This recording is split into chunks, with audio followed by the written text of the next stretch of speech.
After a traumatic and tearful second day on the bikes, we spent the night in an unrestored Maharaja's palace. Our challenge girls were feeling overcome by what they'd achieved so far, and doubt was setting in for Jill. The worst that could happen is that I don't do it, and that really bothers me, But the way things have been today, I was really doubting that I was actually going to get to the other few days, because to be harassed the way we've been harassed today by the locals, that's not been nice. 95% of it has been really positive response from everyone. We've had fruit held out to us, flowers held out to us, but there is a small element that is being really quite aggressive.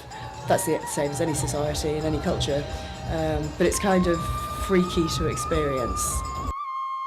It's not just a physical and mental challenge. We're travelling into very rural parts of Rajasthan, and there are cultural hurdles to overcome. Day 3 dawns and Jill is feeling the benefits of a good night's sleep, but we have another casualty for the dreaded Delhi belly. It's feeling a little ropey this morning. Susie's been struck down and has to get off the bike for the day. She is in the rest bus, the vehicle that carries anyone who's had enough. I'm absolutely gutted that I've got on the bus. I really, really wanted to do every inch of this. For the rest of us, it's time to get on our bikes for the 77 kilometres we have to cover today.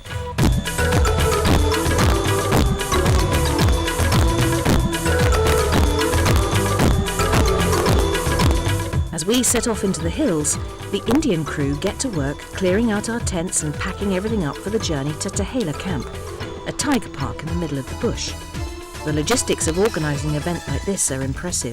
The porters are literally packing everything up in the dugats, the little Indian trucks.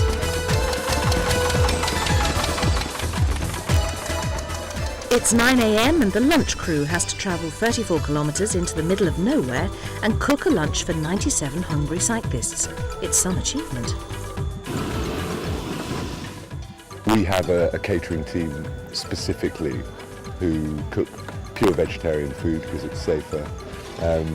They will come out and set up in the middle of a bare field a kind of palace-style canopy like the one you can see behind me, and produce this food served from polished brass containers. And they do it every day for us. Hygiene's a big deal, but we've also got to serve tasty food that people want to eat after a morning's biking. We're travelling through some sensitive locations, and every so often a military escort appears to see us through. John's team numbers 50, sometimes 100 people, working for us along the road.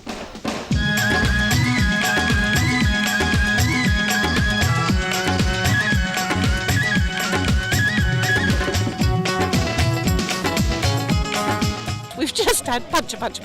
I've had my number one of the day, so to speak. But look, there's 1, 2, 3, 4, 5, 6, 7, 8. There are 8 punctures just on this bit of land. While my bike is being repaired, I've caught a lift up the line to our next stop to check on the ladies from the rest bus. There's a couple of them who've had some bad falls and tummies and emotionally exhausted, physically exhausted, so I've come to see them. You've got to listen to your own body. And if your body says enough, yes, then... Because we all think we're superwomen, but do you know what? We're not. Well, that's right. Yes, that's right. sensible. Well, I hope you can lie down and get some comfort. Thank you very much. In the middle of any long ride, there's always a day that's a bad day, and this was it. We're in the middle of nowhere and without any comfort, and you want your own bed and your own duvet, and you're being brilliant just being here. Aren't you? Oh, Steve. I know. I've got numb fingers. Apart from that, I'm absolutely exhausted. 2.5 days. See, there's not many smiles on here at the moment. See, the facade has come off and the makeup. Never mind.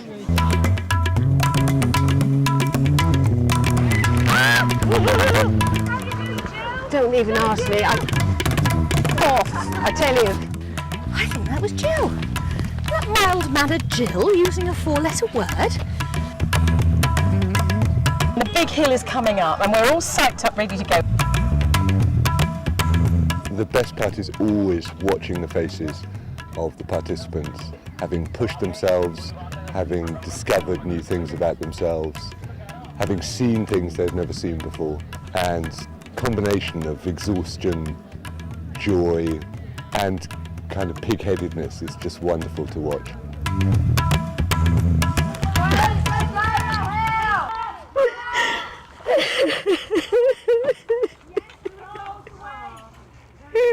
Jill was fantastic. She did it all on her own. Thank you.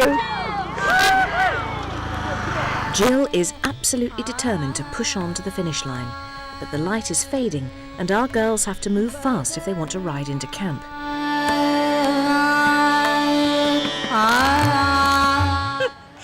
Well done. Well done. Didn't it get me leg up? Can you help me? I'm always happy to help you get your leg over. Go that way.